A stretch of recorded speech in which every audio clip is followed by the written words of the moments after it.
Hi, this is Shelby. This is week 8, project 8, the reading of Eva and Franco. We were assigned to read about five different readings this week, and they were all very interesting. In the first reading that we had to read, which was Copies Are More Important Than the Original,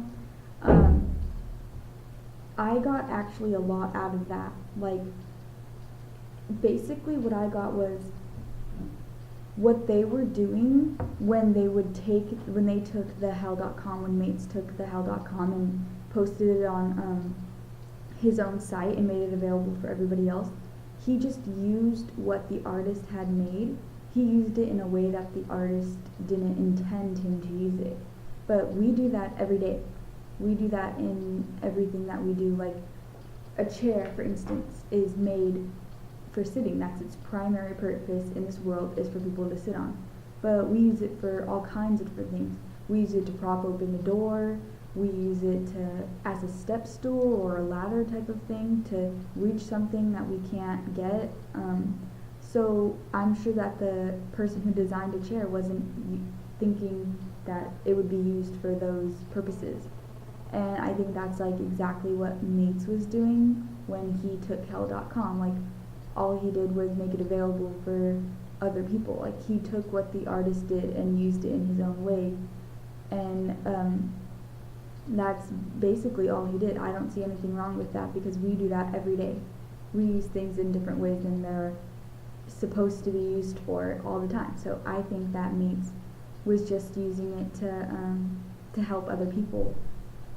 And we had a second reading, which was Nike Ground, which I think, just in a way, the Nike Ground one, it just made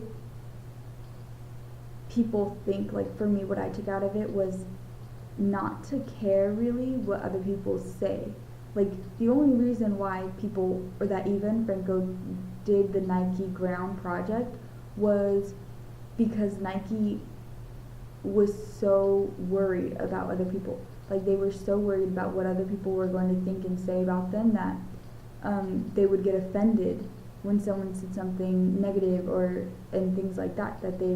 So even Franco, like, just, they took their product and advertised it in things and which in the end ended up being in a negative aspect, but they showed Nike, like, not to care. Like, now Nike doesn't even worry about what other people are saying about them. Like, they just get over that obstacle.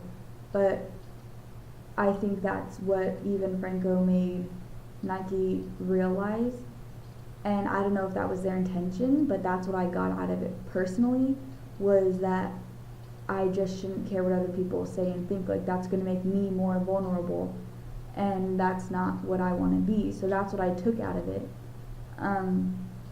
Then we had Life and Its Double for our third reading. Second Life was made for people to make an avatar and, like, make their own little world, to make their own space where they can go and be these people. But this place is just as real as the world is, like, as we are, as I am right here making this video. The Second Life world is just the same. Like, you can take a snapshot of a person, of an avatar in a picture, and behind that avatar is a person, is a live human being. That avatar isn't fake, I guess, in an aspect. It, like, some people, I guess, would say that it's fake because it's not real. It's not, like, we can't touch it, like, they're not walking around with us. But behind every avatar is a real person, is a person that is walking around among us. Like, so I think that we have almost avatars in this world. Like, if you think about it, people cross-dressers, like, okay, if somebody is a guy who wants to come off to people as a woman, he dresses like a woman. Well, in Second Life, if somebody wants to come off as a skater but is really a professor, they can make that persona in Second Life. Like, it's not, Second Life is people expressing themselves just as much as people express themselves in the real world. And I think that Don't Look Back, which was our fourth reading, also shows this, because in Second Life, you have the opportunity to like reenact things that happened. Like, you can reenact a shooting. One of the examples was reenacting a shooting in Second Life. And like, you can capture things that people may not have been able to capture in this life, like in this world, that people weren't be able to capture, but you can create that in Second Life. Like, you can recreate things that happened and basically document them in a world that shows you what happened.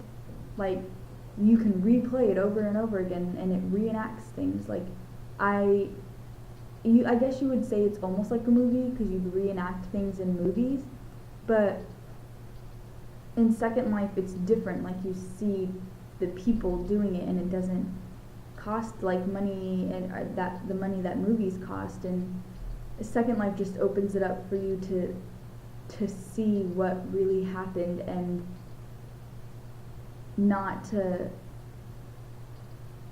it helps you log it, I guess you would say. And it helps you to, the reenactments and things, they're always going to be there in Second Life, and Second Life just opens up that door. And then our last reading was Flogging a Dead Horse. Flogging a Dead Horse was actually pretty interesting. Basically what it was about was making something that doesn't exist, which is actually pretty cool, because you can, like, they made the movie that I think it was called America or something. It was called United We Stand. Like, they made everything. They made the cover, they made the name, they made the posters, the billboards. They made everything and put it on there, but the only thing they didn't give you was the actual movie.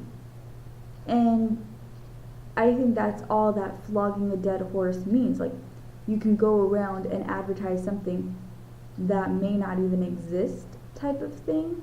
I think that in our past reading, the one about the Iraq war ending, I think that one would be considered flogging a horse. Like, you made the title, you made the paper, and you made the story, but you didn't really make the war in Iraq end. So I think that's basically what the definition of flogging a dead horse is. Like, that's what I got out of it. And all of these stories tie in together, all these little readings that we read tied in together, just to show us, I think, that art is not something that we have to do by the books. Like, art is so open and diverse that you can do anything. Like, you can take an artist's work and make it your own, or you can create your own world in Second Life, and reenact things and be a person that you want to be, or you can take something and make it seem real. And art is just so diverse and open, and that is the main thing I got out of these readings, was that art is just, it's something that you make your own. Like, you don't need to make things the way other people think they should be.